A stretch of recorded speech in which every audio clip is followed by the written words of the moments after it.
আসসালামু আলাইকুম দর্শক, আপনাদের সকলকে স্বাগত জানাচ্ছি স্বাস্থ্য টিভি আয়োজিত নিয়মিত অনুষ্ঠান বিশেষ শিশুর বিশেষ কথায়। এবং আজকে আমরা করতে চলেছি পর্ব 13। আপনারা যদি প্রথম থেকে আমাদের এই অনুষ্ঠানটি দেখে থাকেন তাহলে দেখবেন আমরা প্রথম থেকে শুরু করে বিশেষ শিশুর ভূমিষ্ঠ হওয়া থেকে শুরু করে সব ধরনের কথাবার্তা, সব ধরনের বিষয় নিয়ে আলোচনা করেছি। এবং আজকে আমরা আলোচনা করতে যাচ্ছি বিশেষ শিশুর আচরণগত সমস্যাগুলো নিয়ে, কারণ আমরা এর আগেও বিশেষ শিশুর আচরণগত সমস্যা নিয়ে কথা বলেছি এবং আমাদের আরো অনেক বেশি রিকোয়েস্ট এসেছে বিশেষ শিশুর আচরণগত সমস্যা নিয়ে কথা বলার জন্য। তাই তো আজকে আমরা এই টপিকটি নির্বাচন করেছি। আজকে আমরা কথা বলবো বিশেষ শিশুর এবিএ থেরাপি, অর্থাৎ বিশেষ শিশুর আচরণগত সমস্যা নিয়ে।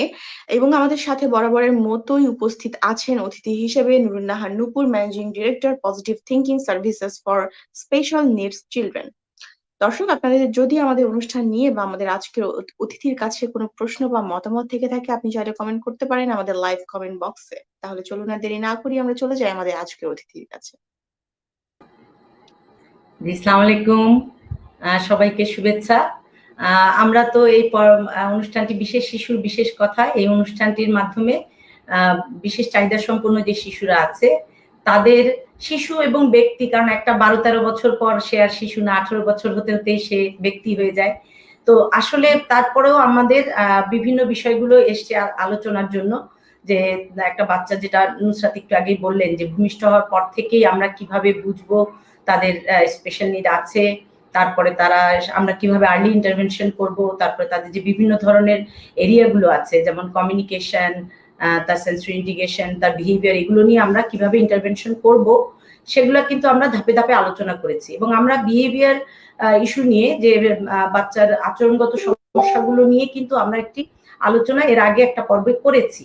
তারপরেও যেটা হয়েছে যে আমার কাছে বিশেষ করে অনেক অভিভাবকরা অনেকেই জানতে চেয়েছেন যে এই থেরাপিটা কি, কারণ আসলে তো এখানে আমরা ডিফারেন্ট থেরাপি গুলো ব্যবহার করছি বাচ্চাদের জন্য। তাহলে এবিএ থেরাপিটা কি, আমরা সেটা নিয়ে যেন একটু কথা বলি। তো ওইটার জন্য আসলে আজকের পর্বটা, যে আমরা ডিটেলস বিহেভিয়ার ইস্যুগুলো কিভাবে মডিফাই করা যায় সেটার বিষয়ে, অ্যাপ্লাইড বিহেভিয়ার অ্যানালাইসিস নিয়ে কিভাবে কাজ করা যায় সেটা আর কি আলোচনা করব। জি জি, ধন্যবাদ ম্যাম। সবসময় আপনি খুব সুন্দর করে একটি স্টার্টিং করেন, খুবই ভালো লাগে। প্রথমেই আসলে একটু জানতে চাইবো এবিএ থেরাপি বা অ্যাপ্লাইড বিহেভিয়ার অ্যানালাইসিস, এইটি সম্পর্কে আসলে এটি কি? যেটা বললেন যে এবিএ মানে হচ্ছে অ্যাপ্লাইড বিহেভিয়ার অ্যানালাইসিস। এর অর্থ হচ্ছে যে আচরণটাকে, যে কোনো আচরণকে আমরা কি করে, কি কারণে ঘটে সেটাকে বিশ্লেষণ করে সে আচরণটার পূর্ববর্তী এবং পরবর্তী যে অবস্থা সেটার পরিবর্তনের মাধ্যমে আমরা কিভাবে শিশু বা ব্যক্তির আচরণে পরিবর্তন আনি বা কাঙ্ক্ষিত আচরণ তৈরি করি। অর্থাৎ আচরণটা কেন ঘটছে এবং আচরণটা ঘটার পরে কি ঘটছে সেটার উপরই নির্ভর করে যে এই আচরণটা বাড়বে না কমবে, বা আমরা সেই আচরণটাকে আমাদের কাঙ্ক্ষিত আচরণ, আমরা কি চাই যে বারবার এই আচরণটা রিপিট হোক। সো সেটা আমরা কিভাবে এই কাজগুলো করি, বা সেই মানে আমরা কিভাবে এই পরিবর্তনগুলো আনবো বা মডিফাই করব বা নিয়ন্ত্রণ করব। অনেক সময় কিছু আচরণ আমাদের নিয়ন্ত্রণ করতে হয়, তো সেগুলো আসলে এই অ্যাপ্লাইড বিহেভিয়ার অ্যানালাইসিসের একটা অংশ, বড় অংশ। তো দেখা যায় যে এটা আসলে যেমন আমরা বিভিন্ন ধরনের থেরাপি গুলো আছে, যেমন স্পিচ থেরাপি বা occupational therapy, sensory integration therapy, এগুলোর মধ্যে যেমন একটা নির্দিষ্ট টেকনিক আছে, হ্যাঁ, যেটা একটা নির্দিষ্ট পদ্ধতি বা নির্দিষ্ট কিছু অ্যাক্টিভিটির মাধ্যমে আমরা এই থেরাপিটা দিই। কিন্তু অ্যাপ্লাইড বিহেভিয়ার অ্যানালাইসিসে কিন্তু কোনো নির্দিষ্ট টেকনিক, নির্দিষ্ট কি বলে, যেটা একটা থেরাপি, যে আমরা বসে বসে বাচ্চাকে একটা আচরণ দিব, বাচ্চা আচরণটা বদলাবে, বিষয়টা কিন্তু এইরকম না। হ্যাঁ, বিষয়টা হচ্ছে যে আমরা ভিন্ন ভিন্ন পদ্ধতিগুলোর মধ্যে যে থেরাপি ইন্টারভেনশন গুলো ব্যবহার করছি সেগুলোর মধ্যে কিভাবে আমরা বিহেভিয়ার আসপেক্টটাকে ইনক্লুড করতে পারি, সেটা একটা বড় এরিয়া হচ্ছে এটা। এবং এই প্রশিক্ষণের মাধ্যমে আমরা কিভাবে অনাকাঙ্ক্ষিত আচরণগুলোকে কমিয়ে আনবো বা পরিবর্তন করব, সেটাই হচ্ছে অ্যাপ্লাইড বিহেভিয়ার থেরাপি। তো বা অ্যানালাইসিস করে আমরা থেরাপিটা আর কি ইন্টারভেনশন করছি। তো এখানে একটা জিনিস খুব গুরুত্বপূর্ণ, যে অ্যাপ্লাইড বিহেভিয়ার থেরাপির দুটো মূল বিষয় আছে। একটা হচ্ছে যে আমরা যে মানুষের যে কোনো আচরণ হচ্ছে তার চারপাশের যে আচরণগুলো ঘটছে বা স্টিমুলেশন গুলো আছে সেটা দ্বারা প্রভাবিত।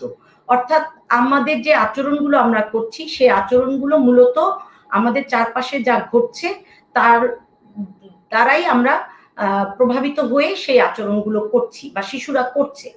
আরেকটা হচ্ছে যে এই আচরণগুলো যে পরিপ্রেক্ষিতে ঘটছে সেটা কাঙ্ক্ষিত, মানে যদি সেই আচরণটাকে আমরা তার, যেমন একটা শিশু একটা আচরণ করছে, তার রেজাল্টে যদি আমরা তাকে তার সে যে কারণে আচরণটা করছে সেই কাঙ্ক্ষিত আচরণটা বা রিয়াকশনটা আমরা দেই বা পজিটিভ কনসিকুয়েন্সেস বা পজিটিভ ফিডব্যাক দেই, তাহলে তার আচরণটা বেড়ে যাবে।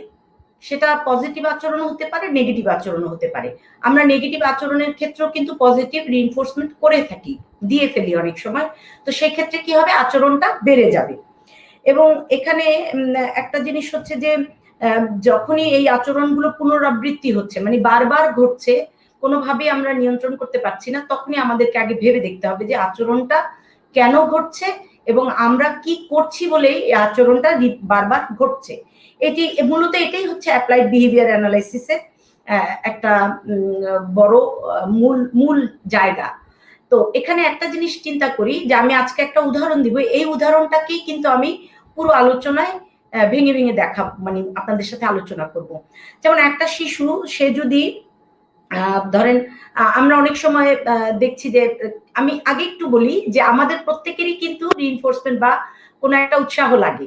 একটা বাচ্চা ক্লাসে ভালো রেজাল্ট করলো, তাকে খুব পুরস্কৃত করা হলে তার কিন্তু ভালো রেজাল্ট করার প্রবণতা বাড়বে।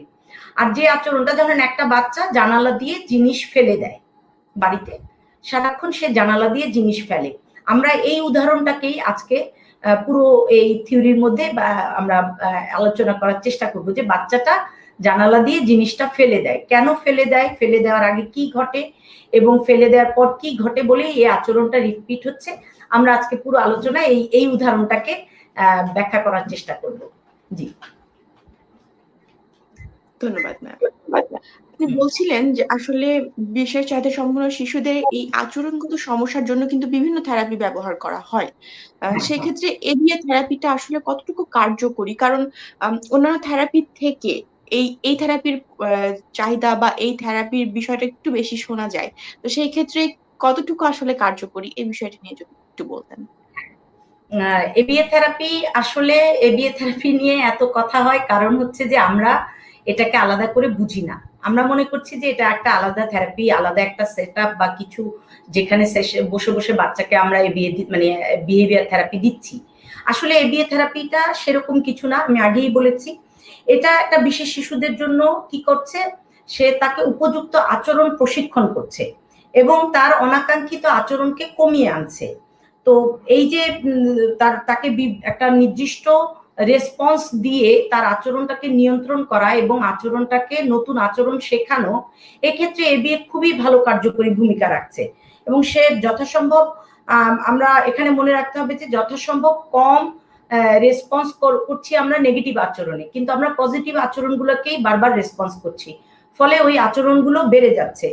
তো ওই যে আমি বললাম যে একটা বাচ্চা জানালা দিয়ে জিনিস ফেলে, এইটা যদি একটা আচরণ হয়, হ্যাঁ, তো সেই আচরণের ক্ষেত্রে যে আমরা যদি দেখি যে বাচ্চাটা জানালা দিয়ে জিনিস ফেলার পর কি ঘটছে, যে সবাই জিনিসটা নিয়ে অস্থির হচ্ছে এবং সেই আচরণটা সে বন্ধ করছে না, তাকে অনেকভাবে চেষ্টা করা হচ্ছে। যে আমি অনেককেই দেখেছি জানালার গ্রিলে আলাদা গ্রিল লাগিয়ে দেন, নেট লাগিয়ে দেন, বাড়ির জানালা খোলেন না, বা সব জিনিস হাতের নাগালের বাইরে রাখেন যাতে সেটা করতে না পারে। তো এই যে আচরণটাকে আমরা কি করছি, আমরা ইনহিবিট করছি, যে আচরণটা যেন তাকে করার সুযোগ দিচ্ছি না। কিন্তু এই বাচ্চাটা যখনই সুযোগ পাবে তখনই আচরণটা করে ফেলবে, কারণ তার আচরণটা বদলায় নেই, আচরণটা ঘটার পরিবেশটা বদলে গেছে, যে তার বাড়িতে সে আচরণটা করার আর সুযোগ পাচ্ছে না। হ্যাঁ, কারণ বাড়িতে জানালায় গ্রিল লেগে গেছে, যে জিনিসগুলো সে ফেলে দেয় ওই রকম জিনিস সব সরিয়ে রাখা হয়েছে। তো আচরণটা কিন্তু তার ভেতর থেকে চলে যায় নাই। আমরা আবার পরের ধাপে যাব, আমি আরেকটু বলি যে এই পদ্ধতিটা কার্যকর মানে এই কারণে যে এটা প্রত্যেকটা ইন্টারভেনশনের সাথেই রিলেটেড। আমরা যখন স্পিচ থেরাপি বা অকুপেশনাল থেরাপি বা একাডেমিক টিচিং এর ক্ষেত্রেও যাচ্ছি, সেখানেও কিন্তু এবি এর প্রিন্সিপাল আমরা অ্যাপ্লাই করছি। কিভাবে? যেমন একটা বাচ্চা পেন্সিল ধরছে না, পেন্সিল ধরে লেখে না, তাহলে সে পেন্সিল কেন ধরে না, সেটার সাথে তার ফাইন মোটর, তার গ্রস মোটর স্কিল, তার সেন্সরি ইস্যু আমরা দেখছি। তারপরে আমরা দেখছি যে তার কি এটা আচরণগত সমস্যা যে সে লিখতে চায় না, তাহলে আমরা কিভাবে লেখার আচরণটাকে বাড়াবো। তো এইভাবে ভেঙে ভেঙে কিন্তু সবকিছুর সাথে এটা রিলেটেড। তবে এটা সত্যি যে এবিএ করালেই বাচ্চা ভালো হয়ে যাবে এটা ভাবা ঠিক না, কারণ এবিএ থেরাপি হচ্ছে কম্বিনেশন। সমস্ত থেরাপিগুলো, অন্যান্য যে থেরাপিগুলো আছে সেগুলোর কম্বিনেশনে যখন আমরা এটাকে অ্যাপ্লাই করব, তখন এটা থেকে অনেক ভালো রেজাল্ট পাবো। কারণ অনেক অভিভাবকরা আছেন যারা দীর্ঘদিন এবিএ থেরাপি, বা বিশেষ করে আমাদের দেশে এটা কম প্রচলিত কারণ ট্রেন আপ আমাদের প্রফেশনাল কম, কিন্তু বিদেশেও আমরা দেখেছি যে দীর্ঘদিন এবিএ থেরাপি করেও বাচ্চার হয়তো স্পিচ ইমপ্রুভ করেনি, বা তার মোটর স্কিল ইমপ্রুভ করেনি, সেন্সরি স্কিল গুলো ঠিক হয়নি, কারণ ওই আচরণগুলোর, ওই সমস্যাগুলোর যে মূল জায়গাটা, সেই জায়গাটায় যথাযথ ইন্টারভেনশন হয়নি। তো সেক্ষেত্রে আসলে আমরা যদি বলি যে একটা কম্বিনেশন অফ অ্যাপ্রোচ হচ্ছে, মানে অ্যাপ্রোচের সাথে এবিএ একটা বড় পার্ট। আমি বরাবরই বলেছি যে এবিএ বা যে কোনো থেরাপি, শুধুমাত্র ডায়েট, শুধুমাত্র সেন্সরি ইন্টিগ্রেশন, শুধুমাত্র স্পেশাল স্কুলিং বা শুধুমাত্র স্পিচ থেরাপি, আমরা অনেক রকম থেরাপি আছে আমাদের, এগুলো কিন্তু স্বতন্ত্রভাবে একটা অটিস্টিক বাচ্চা বা এএসডি গ্রুপের বাচ্চার জন্য যথেষ্ট নয়। আমরা যখন এটা একটা কম্বিনেশন অফ অ্যাপ্রোচের সাথে কাজ করব, তখন আমরা সবচেয়ে ভালো ফলাফল পাবো।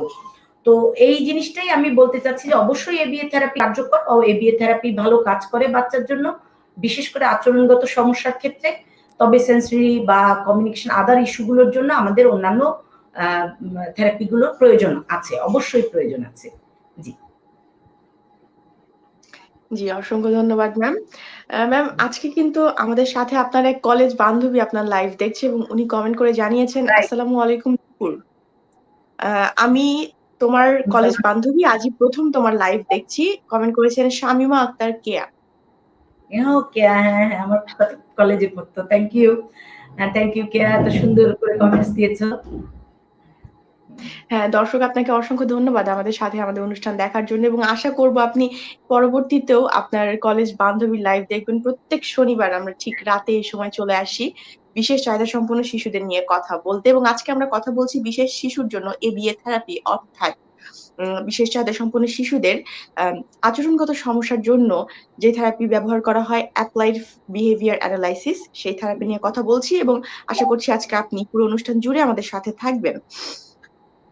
ম্যাম, এবার একটু জানতে চাইবো, যেহেতু আমরা বেশ কিছু নিয়ে বিষয় জানলাম এবিএ থেরাপি সম্পর্কে, এবার একটু জানতে চাইবো এবিএ থেরাপি কি কোনো বিশেষ টেকনিক রয়েছে, যা যেহেতু এই থেরাপিটি বেশ ফেমাস এবং এই থেরাপির কথা সবচেয়ে বেশি শোনা যায়, এবং আপনি বললেন যে আসলে আমাদের দেশে হয়তো প্রচলিত না, হয়তো আমাদের দেশে সেরকম ট্রেনিং সম্পন্ন মানুষ নেই, কিন্তু দেশের বাইরে কিন্তু এই থেরাপি বেশ প্রচলিত এবং বেশ কার্যকরী। তো সেই ক্ষেত্রে এই থেরাপির কি কোনো স্পেশাল টেকনিক বা বিশেষ কোনো টেকনিক রয়েছে কি? আচ্ছা, এবিএ থেরাপি আলাদাভাবে কোনো টেকনিক না। এবিএ থেরাপি আসলে হয়েছে কি, আমাদের দেশে ব্যবহৃত হচ্ছে আমরা বিভিন্ন ভাবে, কিন্তু অভিভাবকরা ঠিক বুঝতে পারেন না যে আমরা কিভাবে এটাকে কাজ করছি। এবিএ থেরাপি বা আমরা যদি এই বিষয়টা নিয়ে কথা বলি, আমাদেরকে কিছু বিষয় খুব স্পষ্ট ধারণা থাকতে হবে। একটা হচ্ছে, যেমন আমি কয়েকটা পয়েন্টস এখন আলোচনা করব, যে বিষয়টা দিয়ে আসলে আমরা বুঝবো যে আমরা কোন আচরণগুলো পরিবর্তন করব বা কেন করব। যেমন একটা বিষয় হচ্ছে যে আমরা খুব বলি ফ্রিকোয়েন্টলি যে এটা একটা ফ্রিকোয়েন্সি, অর্থাৎ একটা নির্দিষ্ট সময়ের মধ্যে এই আচরণটা কতবার ঘটছে এটা দেখতে হবে, যে ফ্রিকোয়েন্সিটা কিরকম, আচরণটার ফ্রিকোয়েন্সি কিরকম, এবং ডিউরেশন, অর্থাৎ আচরণটা কতক্ষণ স্থায়ী হয়, মানে এই আচরণটার মধ্যে বাচ্চা কতক্ষণ থাকে। তারপরে হচ্ছে লেটেন্সি, অর্থাৎ এই আচরণটা একবার ঘটার পর আরেকবার ঘটতে কতক্ষণ সময় লাগে। এবং এরপরে হচ্ছে ইন্টেন্সিটি, অর্থাৎ এই আচরণের তীব্রতা কতখানি, মানে কতটা তীব্র এই আচরণটা শিশুর মধ্যে। এই কয়েকটা পয়েন্ট আমি কেন বললাম যে আমরা যদি এগুলো একটু করে বোঝার চেষ্টা করি, অভিভাবকরা যদি বোঝেন যে আমাদের বাচ্চা যে আচরণটা নিয়ে আমি কাজ করতে চাই, আমরা যদি এভাবে একটু ভাঙি, তাহলে আমরা আচরণটাকে আর একটু ভালো করে বুঝতে পারবো। এবং এই পর্যায়ে আমি একটু মানে বলবো যে এবিএ থেরাপির একটা বড় অংশ হচ্ছে এবিসি, মানে এবিসি দিয়ে আমরা এবিএ কে বোঝার চেষ্টা করি। তো এবিএ হচ্ছে অ্যান্টিসিডেন্ট, বি হচ্ছে বিহেভিয়ার, সি হচ্ছে কনসিকুয়েন্সেস। অর্থাৎ এ হচ্ছে যে অ্যান্টিসিডেন্টটা হচ্ছে আচরণটা ঘটার আগে কি ঘটলো, বি হচ্ছে বিহেভিয়ার ইটসেলফ মানে যে আচরণটা ঘটলো, আর সি হচ্ছে আচরণটা ঘটার পর কি হয়। তো এই পর্যায়ে আমি আরেকটা জিনিস বলছি, সেটা হচ্ছে রিইনফোর্সমেন্ট। আমি শুরুতেই শব্দটা ব্যবহার করেছি।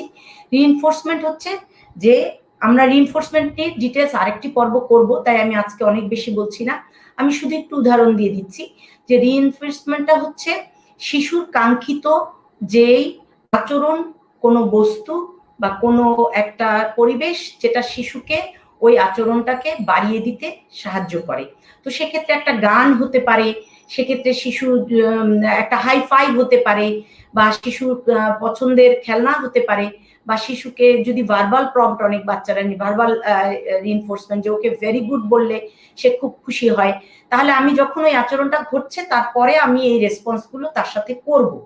এখন আমরা আসি যে যদি আমরা দেখি ওই যে জানালা দিয়ে বাচ্চাটা জিনিস ফেলে দেয়, যে যখনই কেউ মনোযোগ দিচ্ছে না তখনই বাচ্চাটা কি করছে, জানলা দিয়ে জিনিস ফেলে দিচ্ছে, এবং সে কি হচ্ছে, সবাই তখন যে তাকে অনেক কিছু বোঝায় যে তুমি কেন দরকারি জিনিসটা ফেলে দিলা, হ্যাঁ এটা তো মানুষজন নিয়ে যাবে, এটা আর পাবা না, আমরা এই ধরনের ভাবে ওকে বুঝাচ্ছি অথবা শাসন করছি, এটা আর কোনোদিন ফেলবে না। হ্যাঁ, বা আমরা বলছি যে তুমি অনেক ভালো, কেন এই দুষ্ট আচরণগুলো করো। হ্যাঁ, এখন দেখেন এখানে এ কোনটা, অ্যান্টিসিডেন্ট কোনটা? অ্যান্টিসিডেন্ট হচ্ছে যখন কেউ মনোযোগ দিচ্ছে না, তার মানে আচরণটা ঘটার আগে কি হয়েছে, যে বাচ্চাকে কেউ মনোযোগ দিচ্ছে না। আর আচরণটা বি হচ্ছে যে সে জানালা দিয়ে জিনিস ফেলে দিয়েছে, বিহেভিয়ার। এবং কনসিকুয়েন্সেস হচ্ছে যে সে ফেলে দেওয়ার পর অনেক মনোযোগ পাচ্ছে। তাহলে কি আচরণটা বাড়বে না কমবে বলেন? খুবই সোজা, যে আচরণটা বেড়ে যাবে, কারণ সে চাচ্ছিল তাকে মনোযোগ দেয়া হোক। তাহলে আমরা কি করলাম, সে যখন জিনিসটা ফেলে দিল আমরা তাকে মনোযোগ দিলাম, তাহলে সে আচরণটা বাড়তে থাকবে। এই কারণেই অনেক অভিভাবকরা বলেন যে আপা আমরা অনেক কিছু চেষ্টা করেছি কিন্তু আচরণটা কমছে না। তার কারণ কোনো না কোনো ভাবে আমরা আচরণটা থেকে বাচ্চা যা চাইছে আমরা সেটাই তাকে দিচ্ছি। তো এই ক্ষেত্রে এই জন্য এই জিনিসগুলো বলবো যে একটু খেয়াল রাখতে হবে যে আমরা কোনভাবে আচরণটাকে বাড়িয়ে দিচ্ছি কিনা, সে আচরণটা বাড়ার জন্য যে ঘটনাটা ঘটতে হবে সেই ঘটনাটা পরবর্তীতে ঘটছে কিনা। এখন প্রশ্ন আসতে পারে যে আমরা কিভাবে তাহলে এই আচরণটাকে নিয়ন্ত্রণ করব। আমি যদি বুঝি যে বাচ্চা মনোযোগ নেয়ার জন্য এই আচরণটা করছে, তাহলে আমরা আচরণটা ঘটার আগেই তাকে মনোযোগ দিতে পারি। আমরা যদি দিচ্ছি, তাকে তাকে নিয়ে খেলছি, তার সাথে বসে টিভি দেখছি, তাকে কাজ, তার যে স্ট্রাকচার রুটিনটা আছে সেটা ফলো করাচ্ছি, তারপরেও যদি সেক্ষেত্রে আমরা আগে থেকেই আচরণটাকে নিয়ন্ত্রণ করলাম যে বাচ্চা মনোযোগের অভাব বোধ করছে না, আর যদি তারপরে আচরণটা করে ফেলে, কারণ সে কয়েকবার করেছে আচরণটা, তারপরেও সে মনোযোগ পাওয়ার পরেও সে আচরণটা করে ফেললো, তাহলে আমরা আর কি করব, আমরা আচরণটা করার পর আর কোনো মনোযোগ দিব না। অর্থাৎ তাকে গিয়ে দৌড়ে গিয়ে সবাই তাকে বোঝানো, হায় হায় কি করলা, জিনিসটা হারায় গেলে কেউ নিয়ে যাবে, বা তুমি তো ভালো ছেলে, ভালো ভালো কথা বলছি যাতে এটা না করে, তখন কিন্তু আর এই মনোযোগটা দেয়া যাবে না। আমরা যদি ওই জিনিসটা নিয়ে খুব জরুরি হয়, খুব প্রয়োজনীয় হয়, আমরা অবশ্যই সেই জিনিসটাকে তুলে আনবো, বাট সেই পুরো প্রসেসটাই বাচ্চা আর দেখবে না, কারণ সে দেখছে একটা অ্যাকশন রিয়াকশনও এখানে হচ্ছে, যে আমি ফেলে দেই তারপরে কেউ না কেউ দৌড়ায় গিয়ে জিনিসটা নিয়ে আসে। সো সেই কারণেও কিন্তু বাচ্চা এই আচরণটা বারবার করতে পারে। তো এই যে একটা টেকনিক আমি খুব সহজ করে অভিভাবকদেরকে বোঝানোর জন্য একটা উদাহরণকে ভেঙে বুঝিয়ে দিলাম। নিশ্চয়ই এরকম অনেক উদাহরণ আছে, আপনাদেরকে দেখতে হবে যে কিভাবে আমরা সেই আচরণটাকে ব্যাখ্যা করছি। ব্যাখ্যাটার উপর বা আমরা সেই ওর আচরণটা কেন ঘটছে সেটার উপর ডিপেন্ড করবে আমি পরবর্তীতে কি করব। জি যে আসলে ম্যাম খুব সহজ করেই আসলে এই উদাহরণটি ভেঙে দিয়েছেন। আপনি বলছিলেন যে অনেক বেশি মনোযোগ তারা পেতে চায়। আসলে আমি নিজেও এই বিষয়টি খেয়াল করেছি। এ ধরনের শিশুরা কিন্তু প্রচন্ড পরিমাণে attention seeker হয়ে থাকে। তাদেরকে যদি attention না দিয়ে অন্য কাউকে attention দিলে তাদের খুব বেশি মেজাজ খারাপ হয়ে যায়। তো সেক্ষেত্রে ম্যাম আসলে এটা কি আপনি বলছিলেন যে তারা যে বিষয়টিতে পছন্দ করে ওই বিষয়টিতে মনোযোগ দেওয়া উচিত আমাদের। তো আসলে এ ধরনের সমস্যা থেকে তাদেরকে দূর করার উপায় কি? যে তাদেরকে ৮-১০ টা বাচ্চার মতন যাতে তারা অনেক বেশি attention seeker না হয়। কারণ সবসময় তো সম্ভব না তাকে নিয়ে থাকা। সবারই আরো অনেক কাজ আছে বা আশেপাশে অনেক বাচ্চারাও থাকে। সবসময় তো তাকে সম্পূর্ণ মনোযোগ দেওয়া তো আসলে সম্ভব হয়ে পড়ে না। তো সেই ক্ষেত্রে আসলে আপনারা কি ধরনের ইনিশিয়েটিভ নিয়ে থাকেন বা কি করেন? আমরা তো আসলে আগেই বলেছি যে একটা স্ট্রাকচারড রুটিন থাকতে হবে বাচ্চার জন্য, যে সে সারাদিন কি কি কাজগুলো করবে। হ্যাঁ, তার এঙ্গেজ করার জন্য তার একটা রুটিন থাকতে হবে। সেই রুটিনটার মধ্যেই তার দৈনন্দিন কাজ, তার একাডেমিক কাজ, তার অন্যান্য যে স্কিল ডেভেলপমেন্টের কাজ, সেন্সরি ইন্টিগ্রেশন থেরাপির যেই কাজগুলো, এগুলো একটা রুটিনের মধ্যে আনতে হবে। এবং এখানে একটা জিনিস আছে যে বিভিন্ন ধরনের স্কিল ডেভেলপমেন্টের একটা ব্যাপার আছে, যেটা আমরা এবিএ থেরাপি ব্যবহার করে আমরা অনেক ধরনের স্কিল ডেভেলপ করি। সেই বিষয়গুলোকে মাথায় রাখতে হবে। এবং এই স্কিল ডেভেলপমেন্টের ব্যাপারটাতে আমাদের খুব কতগুলো ধাপ আছে, যে আমরা কিভাবে তাদেরকে এই স্কিলগুলো ডেভেলপ করব, যে তার একাডেমিক স্কিল বলি বা যে ধরনের স্কিলগুলোতে আমরা বিহেভিয়ার থেরাপিটাকে যদি ইমপ্লিমেন্ট করতে চাই। তো সেই স্কিলগুলো আসলে যেমন প্রথম যে বিষয়টা আছে যে তাকে আমি এর আগেও যেটা বললাম, যে তাকে প্রথমে আমরা যেই তার কাঙ্ক্ষিত যে বিষয়টা, অনেক বাচ্চা যে শুধু মনোযোগ চায় তাও কিন্তু না, অনেক বাচ্চা আছে অ্যাভয়েড করতে চায়, যে সে কাজটা করতে চায় না, তাই বারবার সে জিনিসগুলো, যেমন অনেক বাচ্চা আছে তাকে যেই জিনিসটা দিয়ে কাজ শেখানো হয় সেটাই নিয়ে ফেলে দিচ্ছে। তার মানে সে ওই কাজটা করতে চায় না বলে ওই জিনিসটা ফেলে দিচ্ছে। সেটাও কিন্তু হতে পারে অনেকের ক্ষেত্রে। তাহলে সেটাও আমাদের মাথায় রাখতে হবে যে অনেক সময় অ্যাভয়েড করার জন্য বাচ্চারা এই আচরণগুলো করে।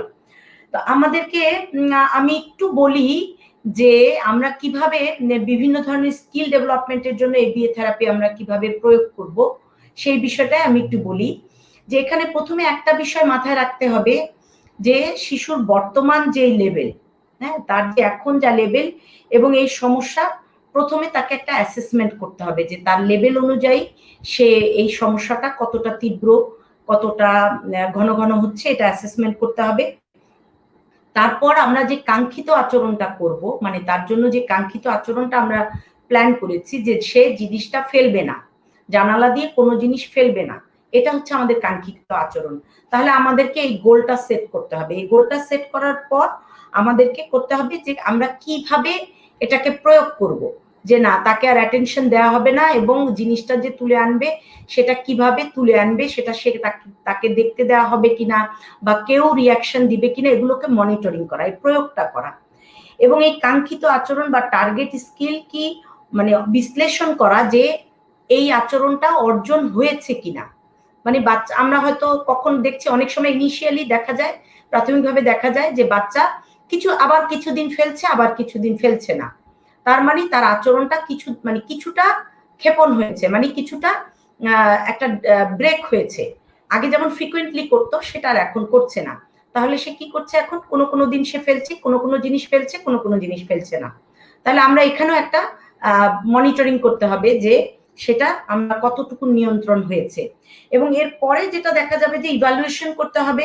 ইভালুয়েশনে দেখা যাবে যে নতুন কোনো, মানে তার যেই আচরণটার জন্য যে নতুন কোনো স্ট্র্যাটেজি আমাদেরকে নিতে হবে কিনা। কারণ প্রত্যেকটা বাচ্চা একই কারণে এক আচরণটা করছে না। তো সেক্ষেত্রে আমাদেরকে নতুন কোনো স্ট্র্যাটেজি নিতে হবে কিনা, নতুন কোনো ইন্টারভেনশন প্ল্যান করতে হবে কিনা, সেটাও দেখতে হবে। এবং এই পদ্ধতিটা ব্যবহার করে আমরা কি করছি, আমরা নতুন নতুন স্কিলগুলো তাদেরকে প্রশিক্ষণ করছি। তো এই ক্ষেত্রে আরো একটা জিনিস গুরুত্বপূর্ণ, সেটা হচ্ছে যে মানে বাচ্চা বা স্টুডেন্টকে আমরা যেটা বলছি যে তাকে স্ট্রাকচার ওয়েতে কাজ করাতে হবে, যেটা আমরা বলছি এলোমেলো না। মানে যাই শিখাচ্ছি সেটার জন্য আগে আমাদেরকে প্ল্যান করে নিতে হবে, এবং সেটা খুব স্ট্রাকচার, খুব ধারাবাহিকভাবে তাকে প্রশিক্ষণ করতে হবে। এবং ফিজিক্যাল এনভায়রনমেন্টকে আমরা কিছুটা মডিফাই করতে পারি। হ্যাঁ, যে যে মডিফাই মানে এটা না যে আমি জানালায় গ্রিল দিয়ে দিলাম, অথবা আমি বাচ্চা যে জিনিসগুলো ফেলে সব জিনিস হাতের নাগালে বাইরে রাখলাম। মডিফাই হয়তো এটা হতে পারে যে বাচ্চাকে আমরা সবাই বিষয়টা জানি, আমরা খেয়াল রাখছি যে সে কখন ওই জিনিসগুলো নিচ্ছে এবং নিয়ে সে কি করছে। সে যদি জানালার কাছে যেতে চায়, আমরা তার আগে তাকে কোনো কিছুতে এঙ্গেজ করতে পারছি কিনা। তার মানে আমরা এনভায়রনমেন্টের মধ্যে কিছু চেঞ্জ আনতে পারি।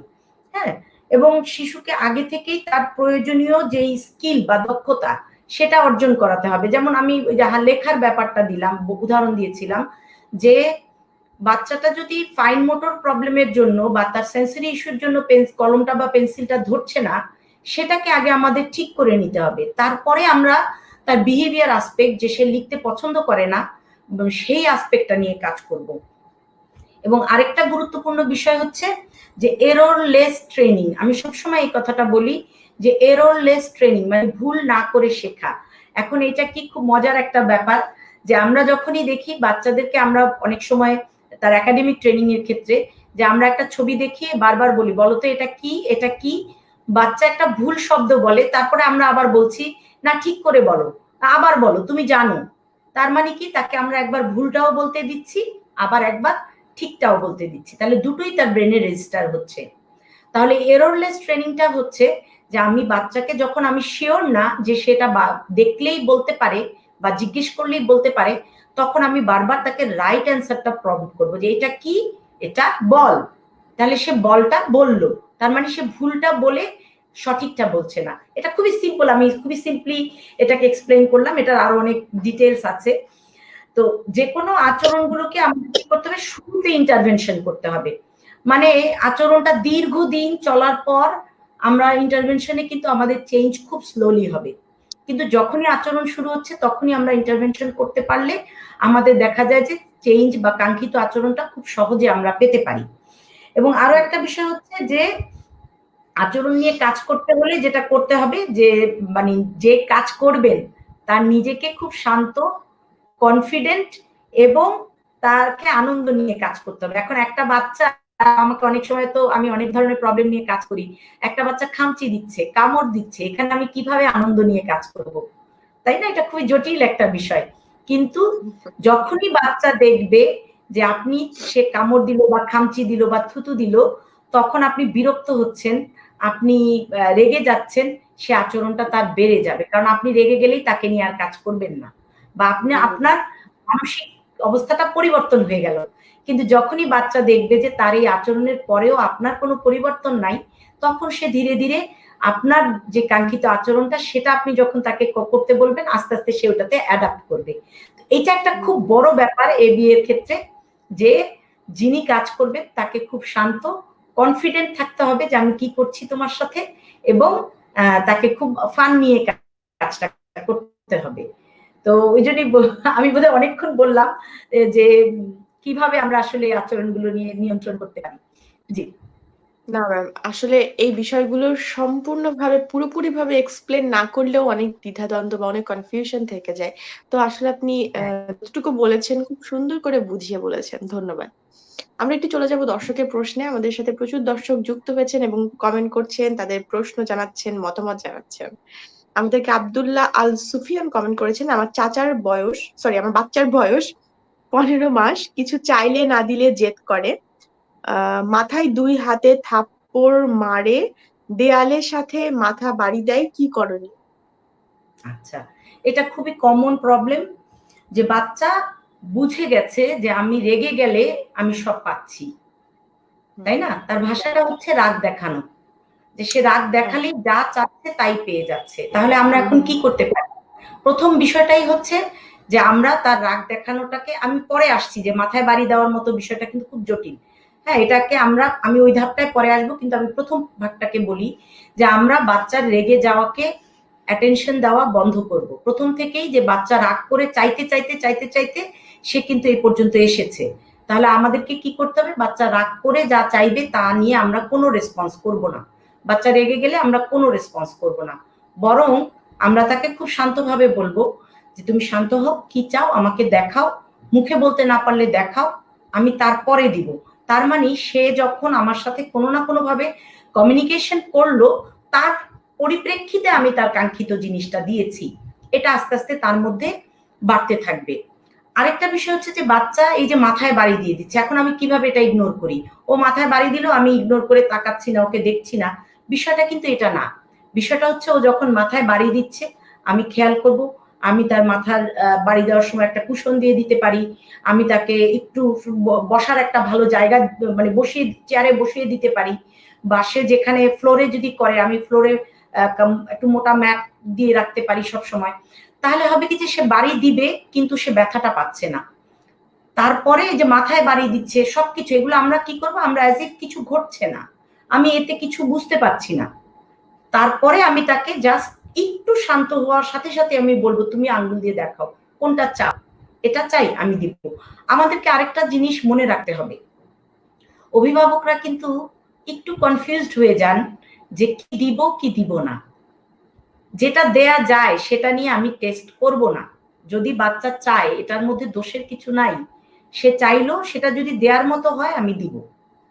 আর ওই যে বললাম অ্যান্টিসিডেন্ট, ঘটনা ঘটার আগেই যদি আপনি তার কাছ থেকে জেনে নেন সে কি চাইছে, কোন সময়টা কি চাইতে পারে, তাহলে হবে কি আমরা এই আচরণটা বারবার ঘটা এবং এই আচরণটা তার অভ্যাসে পরিণত হওয়াটাকেও প্রতিরোধ করতে পারবো। হ্যাঁ, তো আমরা আসলে আরো ডিটেলস জানতে চাই অভিভাবকদের কাছ থেকে যে আচরণটা ঘটার কি কারণ, সে কি চায়, কোন জিনিসগুলো না পেলে সে এরকম করে, সেগুলো যখন আমরা আরো ডিটেলস আমি জানতে পারি তখন হয়তো আমি আরো ভালো আপনাদেরকে সাজেশন দিতে পারবো। কিন্তু এই পর্যায়ে আমি বলছি যে প্রথমে আমরা চেষ্টা করবো আচরণটা যাতে না ঘটে, তারপরে হয়ে গেছে আচরণটা ঘটার পর আমরা তাকে রেসপন্স না করে তার সেফটিটা মেনটেন করব এবং তাকে দিয়ে আমার কাঙ্ক্ষিত আচরণ যে তুমি আমাকে বলো বা আমাকে দেখাও, তারপরে আমরা সেটা, হ্যাঁ তারপরে হচ্ছে কাউন্সিলিং, যে আমি তাকে ধীরে ধীরে বোঝাবো যে সবসময় পাওয়া যায় না, সেটা কিন্তু অনেক পরের ব্যাপার।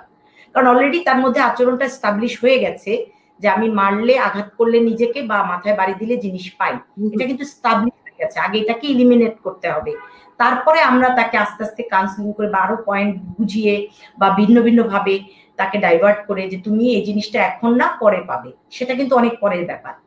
জি জি ম্যাম, আসলে ঠিক বলেছেন। তারা যখন এই ধরনের কাজ করে তারা মনে করে যে আমি এটা করলে এটা পেয়ে যাচ্ছি, তো এটা করাটাই উচিত, প্রচন্ড জেগে যায় সেই ক্ষেত্রে।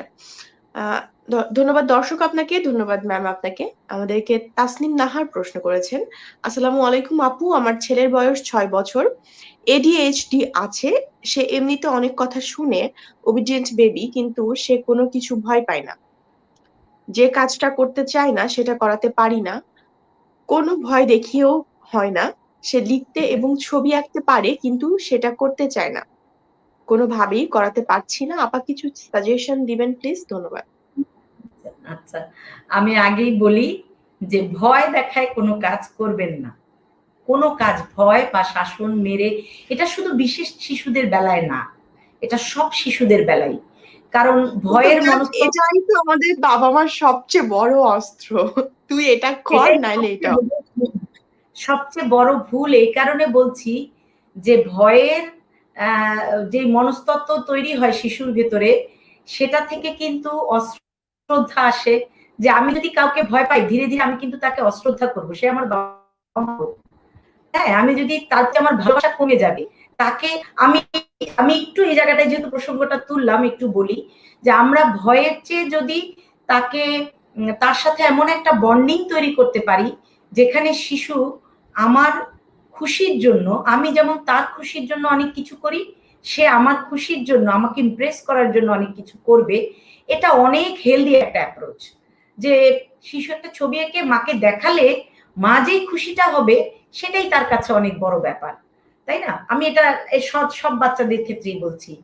আর যদি আমরা একটা এডিএইচডি বাচ্চার জন্য বলি, সেক্ষেত্রে দেখেন যে ও ছবি আঁকতে চায় না, লিখতে চায় না, অবশ্যই যে আমি বলেছি যে তার বেসলাইন বিষয়টা বুঝতে হবে যে তার দক্ষতাটা কোথায়, যে সে কি পেন্সিল ধরাতে তার কোনো সমস্যা, অথবা পেন্সিল ধরে যে সেন্সেশনটা সেখানে তার কোনো অসুবিধা, অথবা তার সিটিং পজিশনের কোনো সমস্যা, যেখানে সে বসছে লিখতে গেলে তার মোটর কোঅর্ডিনেশনে, তার হ্যান্ডের মাসেলের কোঅর্ডিনেশন, এগুলোতে কোনো প্রবলেম আছে কিনা সেটা দেখতে হবে। আমি কিছুদিন আগে আরেকটা লাইভে বলছিলাম যে বাচ্চাকে মার দিলে বাচ্চা কাজ করবে, যদি তার সেই দক্ষতাটা না থাকে সে কিভাবে করবে? এখন আমাদেরকে মাইর দিলে কি আমরা জাপানি ভাষায় কথা বলতে পারবো? বা আমাকে মারলে কি আমি একটা সুন্দর গান গাইতে পারবো? আমার তো সেই দক্ষতাটা নাই, তাই না? তাহলে আগে দেখতে হবে যে আপনার বাচ্চাটা কেন লিখতে চায় না। হ্যাঁ, তার তো ADHD আছে এবং সে খুব ওবিডিয়েন্ট বাচ্চা, আপনি বলছেন যে সে আপনার কথা শোনে।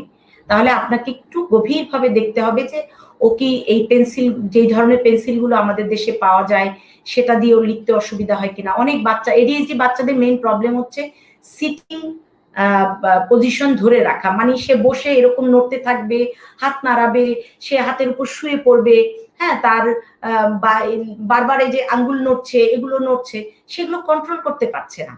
তাহলে সেই ধরনের কোনো সমস্যা আছে কিনা সেগুলো নিয়ে আগে কাজ করতে হবে। বারবার বলছি, কোনো বাচ্চাকে মারবেন না, মারলে বাচ্চা কিচ্ছু পারবে না। আমরা পরীক্ষায় ফেল করলে মার দিলে কি সেই পরীক্ষাটা পাস হয়ে যায়? যায় না, তাই না? আমরা তাকে বলতে পারি তুমি আরেকটু কিভাবে পড়লে, কোন কেন ফেল করেছো। যেমন একটা সাধারণ বাচ্চার ক্ষেত্রে আমরা বলি না যে ম্যাথে কেন ফেল করলা, তাহলে তুমি কি বীজগণিতটা বুঝো না, নাকি পাটিগণিতটা বুঝো না, নাকি তোমার ভালো করে প্রিপারেশন ছিল না? তাহলে আমরা ঠিক ওই জায়গাটায় কাজ করব। ঠিক তেমনি বিশেষ শিশুটার বেলাও তাই, যে ও কেন লিখতে পারছে না সেই জায়গাটা একটু দেখে তারপরে আপনারা ইন্টারভেনশন করতে পারেন। জি, ধন্যবাদ ম্যাম। আসলে এই বিষয়টি কিন্তু জানা অনেক জরুরি ছিল এবং দর্শক আপনাকে ধন্যবাদ এত সুন্দর একটি কমেন্ট করার জন্য। ম্যাম, আমরা অনেক কথাই বললাম আসলে এবিএ থেরাপি সম্পর্কে। এবার একটু জানতে চাইবো এবিএ থেরাপি নিয়ে কাজ করতে গেলে আসলে নুসরাত একটু থামাই, একটু এই প্রশ্নটা আমি একটু পড়তে বলবো, যেহেতু আমি প্রশ্নগুলো এখানে দেখছি। একজন মা লিখেছেন ওই যে 3 বছর 2 মাস তার বাচ্চা, হ্যাঁ, সিএ রোকায়া, এই প্রশ্নটা একটু পড়ো, এটা খুব জরুরি একটা প্রশ্ন। জি জি, অবশ্যই ম্যাম। ধন্যবাদ ম্যাম আমাকে বলার জন্য। হ্যাঁ হ্যাঁ, সিএ রোকেয়া প্রশ্ন করছেন, আমার সন্তানের বয়স 3 বছর 2 মাস। সে বেলুন নিয়ে খেলতে পছন্দ করে, কিন্তু জন্মদিনের বা অন্য কোনো অনুষ্ঠানে যখন বেলুন দিয়ে সাজানো হয় সেটি দেখে সে ভয় পায় এবং সে ওই স্থানে প্রবেশ করতেই চায় না, কান্না করে। এই সমস্যা থেকে সমাধানের উপায় কি? হ্যাঁ, এটা খুব আমি কেন বললাম হ্যাঁ, এই প্রশ্নটা কেন বললাম, এটা একটা আমরা অনেক এরকম বাচ্চা পাই। আমি রিসেন্টলি 2টো বাচ্চা নিয়ে কাজ করছি। তো যেটা হচ্ছে যে ও বেলুন নিয়ে খেলতে ভয় পায়, এই খেলতে পছন্দ করে কারণ সে বেলুন পছন্দ করে। কিন্তু সে এটাও জানে যে সে বেলুনের ব্যাপারে সতর্ক, তার সে নিজেকে নিরাপদ বোধ করে যে সে বেলুন নিয়ে খেললে কোনো দুর্ঘটনা ঘটবে না। কিন্তু নিশ্চয়ই এই বাচ্চাটা যখন কোনো জন্মদিনে গিয়েছে বা কোথাও, তখন কি হয়, আমরা বাচ্চারা দেখবেন জন্মদিনের পরে যখন কেক টেক কাটা হয় বেলুনগুলো ফুটাতে থাকে, ঠাস ঠাস করে শব্দ। এই বাচ্চাটার ডেফিনেটলি তার অডিটরি সেন্সরি প্রবলেম আছে। বেলুনের শব্দ তার কাছে অনেক তীব্র লাগে, তাই সে জানে কোন এনভায়রনমেন্টে বেলুন থাকে। জন্মদিনে বেলুন থাকে বা ধরেন কোনো পার্টিতে বেলুন থাকে, আপনি দেখবেন যে এখন বিয়ে বাড়ির গেটেও যদি বেলুন দিয়ে সাজানো থাকে সে ঢুকতে চাইবে না, কারণ তারও ওই ভয়টা কাজ করে যে অন্যরা তো বেলুন ফুটিয়ে ফেলে, আমি তো সাবধানে খেলি, কিন্তু ওরা তো ফুটিয়ে ফেলছে। তখনই তো এই শব্দটা তার জন্য অনেক বড় একটা চ্যালেঞ্জ।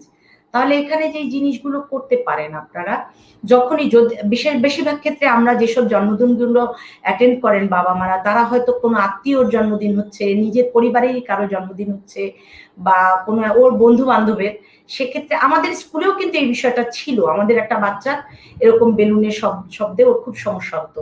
তো আমরা কিন্তু জন্মদিন এমনিতেই ফুটাতাম না, কারণ ও অন্য জায়গায় এই অভিজ্ঞতাটা হয়েছিল। তো ধীরে ধীরে আমরা যখন ওর মার সাথে কাজ করলাম, ওকে বললাম যে আপনারা যখনই কোনো অনুষ্ঠানে যাচ্ছেন তাদেরকে একটু রিকোয়েস্ট করবেন যেন বেলুনগুলো না ফোটায়, এবং বাচ্চাদেরকে একটু বলতে হবে যে তোমরা বেলুনগুলো যখন প্রোগ্রাম শেষ তখন নিয়ে গিয়ে বা তোমরা সবাই আলাদা একটা রুমে গিয়ে সবাই ফুটাও, কারণ ওই বাচ্চাদেরকে তো আমরা বঞ্চিত করতে পারি না, ওদের কাছে এটা খুব ইন্টারেস্টিং। এবং ধীরে ধীরে যখন এই বাচ্চাটা, আমাদের স্কুলে যেহেতু বার্থডে হয় আমরা সাজাই, তো বাচ্চাটা যখন এই পরিবেশে আসছে বারবার এবং কোনো বেলুন ফুটছে না, তখন কিন্তু ধীরে ধীরে তার কনফিডেন্সটা তৈরি হচ্ছে।